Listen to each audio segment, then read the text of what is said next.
But while I may be the first woman in this office, I will not be the last. Because every little girl watching tonight sees that this is a country of possibilities.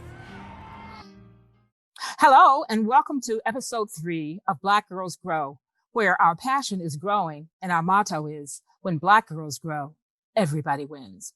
Or to put a timely spin on it, when Black girls like Kamala Harris grow, everybody wins. My name is Thomasina Rogers. Hey, I've got a very special episode on tap for you today. My longtime friend, Lark McCarthy, is going to interview me. Yeah, that's right. One and the same, Lark McCarthy, who during her 30-year career as a broadcast journalist wore the badge of White House correspondent for ABC and anchor for CBS News Night Watch. In being a way paver for women of color in broadcast journalism, she herself is an exemplar of what happens when Black girls grow to their full potential. Take it away, Lark. Well, Tommy, congratulations on your YouTube show. I'm just so excited for you. And I thank you for inviting me to be a part of this episode, because I want people to get to know the passionate, accomplished woman that I've known for more than 40 years. Oh, has it been that long? It has been that long, Tommy. So, right, we met as roommates at Northwestern. That's right. We were both journalism majors. Now, I went on to earn a master's degree and to actually work in TV news. Tommy went to law school at Columbia, blazing trails in the legal field. And to sum it up, Tommy, I would say you've really been a fighter for justice with a number of significant firsts, during your service with the federal government. But first, I want to talk about one of your early jobs where we could say that seeds were planted. It was then the Department of Health, Education, and Welfare, and you worked on gender equality. What did that work mean to you? Oh, that work meant so much to me because it meant that I could be a door opener in the way that women of Montgomery had been a door opener for me. There were very few women at that time who were engaged in interscholastic and intercollegiate athletics. And that law and the enforcement of it really meant that the women could sail ahead and show up at the Olympics in force and be real winners. And you've had a number of firsts. You were the first African-American woman to head the Office of Legal Counsel at the EEOC, the Equal Employment Opportunity Commission. And it was a milestone time. You helped implement regulations related to the Americans with Disabilities Act. I mean, you were literally a part of bringing down barriers. How satisfying was that? Well, that was incredibly satisfying. 43 million people were underemployed as a result of discrimination on the basis of disabilities. And to be able to be in a position to not only work in the policy area, but to promulgate the regulations, people thought that it couldn't be done in a timely fashion. And now we see the sea change that has happened in our society as a result of tearing down those barriers that kept people out of the workplace. Right. We take it for granted now, but it really was a major, major accomplishment at the time. Mm-hmm. All right. Speaking of major accomplishments, you were the first African-American and the first woman to chair the administrative conference. And this really focused on making government work better, because that is your philosophy, right? That government really ought to be working for us in an efficient way. That's right. When I went to work at the administrative conference, when I went to chair the administrative conference, it's out of a love for government. I had been in government for quite a number of years, and administrative conference was one of those places. It wasn't just a think tank about how to make government work better. It was what I called a do tank. It interacted with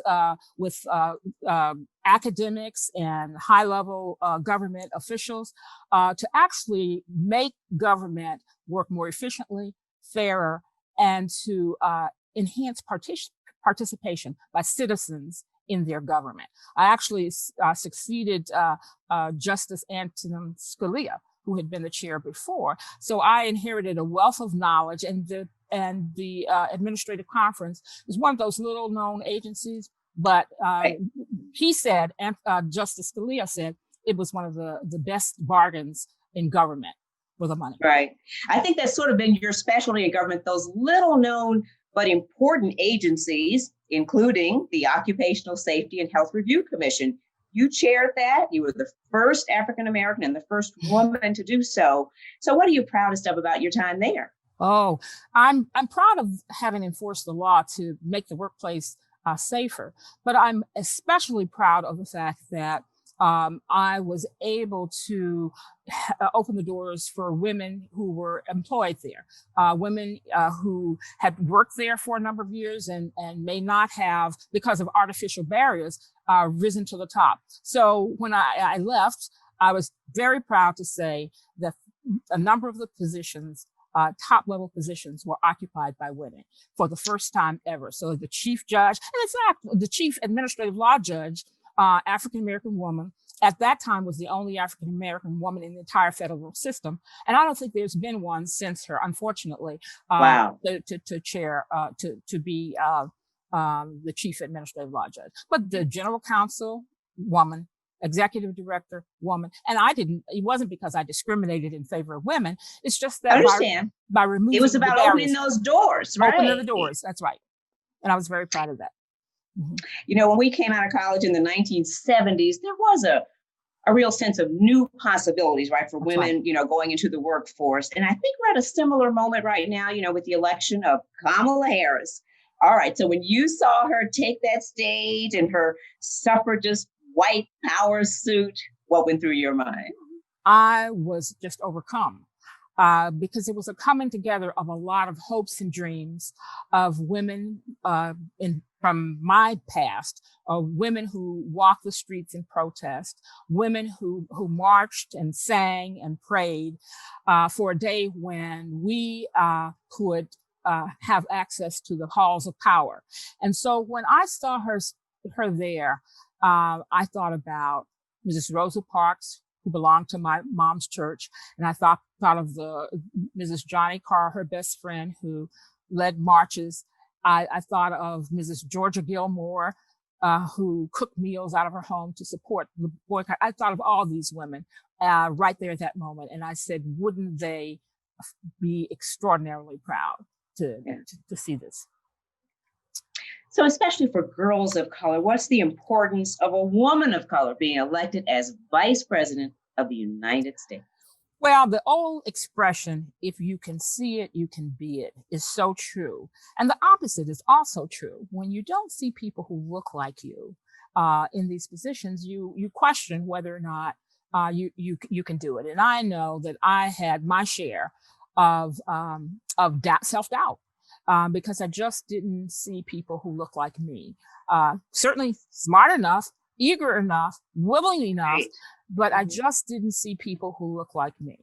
And who knows, who knows what profession I would have chosen had I had I seen people who look like me. Sure, absolutely. Mm-hmm. Now, I do have to say, as a former White House correspondent, I hope we're going to enter an era again where the role of the free press is respected, because Black women in particular were insulted by President 45, who called their questions stupid and nasty, and they were terrible and unfair. So as a journalism major, what are your thoughts on that? Oh, journalism major intersected with equal opportunity devotee. I would say that to witness that kind of stuff and to know that our girls were seeing it, it was very hurtful. It was very painful because what message were they ingesting? So I think that that when our girls can see positive role models, who help them and who mentor them, it produces a result that we can all be proud of. Right. All right. So now that we've got a good sense of your work history and where your head is and your philosophy and what that means to you, let's talk now about gardening. Because whenever I came to your house, no matter what agency you were heading or what you had on your plate, you always had something interesting going on in your garden. So talk about just the pleasures of gardening. Oh, just being in the dirt is what I love. I'm a dirt loving Bama girl is what I say. I love that. But, I also love the spirituality of it, being able to watch a seed, insignificant seed, in the case of the mustard seed, the most insignificant seed in the garden, to grow to be the biggest. It is just mind blowing, but it also gives me such a sense of pleasure to connect with my past and my heritage, because all of the women in my family had gardens, and so to be able to go into the garden now, I really do feel a strong connection to the women in my family, but also the women in my community. And I can actually, if I listen closely enough, I can hear my mother and my grandmother singing, "I come to the garden alone while the dew is still on the roses," and then ending with, "He walks with me, he talks with me." And, and sometimes when I'd hear them singing, I'd say, why are they singing? Because sometimes it, wouldn't be so happy because things weren't, in their lives, they had lots of struggles, but they always went back to the garden, and they always went back to their faith. And that was the place where I got a double dose, shall we say. Oh God, it just gives me goosebumps just hearing you talk about that. All right, so now let's talk about Black Girls Grow and how you're combining your love of gardening with empowerment. So tell me what you hope to accomplish with Black Girls Grow. Well, I think gardening is a real strong metaphor for growing in life. And so I realized that the garden was just a place where I grew, both because of the lectures and the talks and just being there sometimes silently. And it wasn't just about growing vegetables or herbs or flowers. It was a mental and spiritual and emotional growth. It was about possibilities. It was about seeing and seizing possibilities and knowing that things were possible, because that's what gardening really is. It's about, when you plant a seed, it's about possibilities. It's about believing that you can make a difference. You can produce a result. And so I strongly feel that recapturing that time in my life and then kind of packaging it up for girls and for girls of all ages, really. And I say Black Girls Grow, but it's for any girl, Black girls, brown girls, any girl who wants to look at life through the prism of possibilities. And that's basically what Black Girls Grow is. Because I think, right, when you do garden, that something beautiful can come, that's right. Something useful can come, right? If you just put in the work and the attention, those things can come, right? That's right. Those things can come. The one thing about gardening, though, is that Mother Nature is always the boss. And so you can do as much preparation, but if you don't do the preparation, you're not going to get the result. Right. And then you have to, and the other thing I like about gardening is that it's a very focused activity. You have to know your seasons. You have to know what one plant needs and versus another. That okra doesn't care a whole lot about the heat and humidity. It'll just keep going and producing all summer. And right. Well, focus on the seasons part for a moment, because I know that's another metaphor, things that you want to get across in your episodes, that everything has a season in the biblical sense and in the literal gardening sense. Why is that so important to you? Well, that was another lesson I learned in the garden from the women of our community and the family, and that is don't do things before it's time. You don't be so anxious to do things before it's time. Invest the time and the energy in planning and growing, and then it will come to you in due time. That's what my grandmother would say. In due time, you will reap the results. And so, one of my favorite books that's been with me about 20 years now is a gardening book, and it really focuses on seasons. what you do each month of the year. And it's the Mid-Atlantic Guide to Growing. And if you do that, you know what you're supposed to do. Right now, in November, you know that it's not a time to sit down. It's a time to prepare for next season. And that it's the season of planning and planning, right? Planning. Yeah. But it's also the season of looking ahead and thinking about what it is that you would want to do in next year, and then making sure that you lay in the supplies and the materials for the next season. Well, I really do want your viewers to get to know you a little bit. So let's just talk about some of your favorites. Tell me about favorite plants that you can eat. Oh, that I can eat. Well, it would have to be okra and collard greens. I'm a Southern girl. Okra goes into, all kinds of beans and peas and very nutritious vegetables. And then the collard greens are just were a staple of my family's dinner table. Growing up. It's easy to cook. It's, we had it all during the year, but certainly at Thanksgiving, it's the holidays, Thanksgiving. Right. But I talk about your favorite plants for beauty. Oh, there's so many of them. And they're attached to different things. So, for example, my grandmother grew caladiums, and I can just still see those caladiums on the front porch. They were near and dear to her. I also love zinnias and marigolds, and I lump them together because they are so easy to grow and yet very beautiful. You might be able to see them in the background. I don't know, but it's the last of the season for them. Right. And then coleuses, because again, those, like the caladiums, are unusual. Their beauty is in their foliage as opposed to being a blooming plant. Right. And I also did I say zinnias? Yeah, you did. You did say zinnias. I really like zinnias. You did say zinnias. Right. You did say that. I did say that. You did.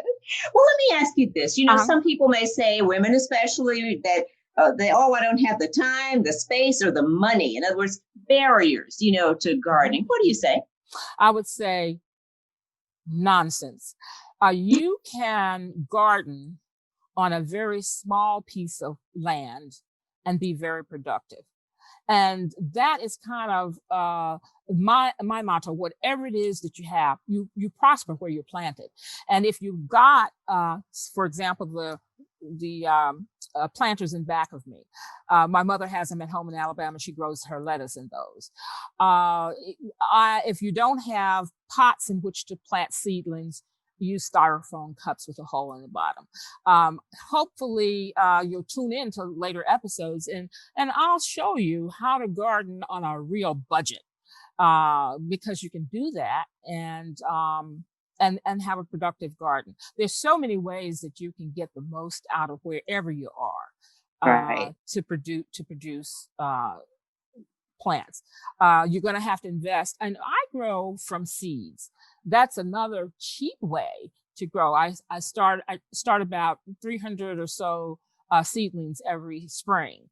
And now, see, when you say that, people are going to be intimidated. 300, but you're saying you don't have to start with 300. Right? You don't have to start. And the only reason I do that is I've invested in grow lights and all that kind of stuff. And I have so many family members and friends who want plants. And so I kind of have a nursery going here. But yeah, you can just you can start with wherever you are. That's a good point, Lark. Start with a grow light if you want to start early in the season. And by starting with seeds, you have all the variety at your fingertips that you might not have in your local nursery. You can order your seeds. I swear by my seed catalogs. But you can grow lots of plants from seeds and put them in your garden at the right time, or just put them directly in the garden, but you get a later start when you do that. Right, exactly. Well, Tommy, is there anything that I haven't asked you about that you want viewers to know, either about you or about Black Girls Grow? Well, I just want Black girls to grow with me. And with this episode, join me, and I promise you it'll be a lot of fun. It'll be very rewarding. I'm excited about it, and I think you will be too. Well, Tommy, I am looking forward to every episode, and I thank you for inviting me to be part of this inspiring venture. And thank you, Lark, for shining a bright light on Black Girls Grow. And you out there, you can show Lark your appreciation by dropping her a line in the comment box. If you like what you've seen today, please click like and subscribe. It's easy and it doesn't cost anything. That way you won't miss any of the upcoming episodes, which will feature, among other things, the kickoff to my Garden to the Table series, in which I'll be cooking, guess what? Collard greens Southern style, just in time for Thanksgiving. Also, the kickoff of my mustard seed series. And I'll bring you an interview and a hat making demonstration with the legendary milliner Vanilla Bean, whose hats have run the gamut from the heads of church women all the way to the National Museum of African American History and Culture. I'll also have an episode on how to make holiday centerpieces from greens gathered from your yard. And remember, if you join me, lots of fun. But most of all, remember, when Black girls grow, everybody wins. Toodaloo!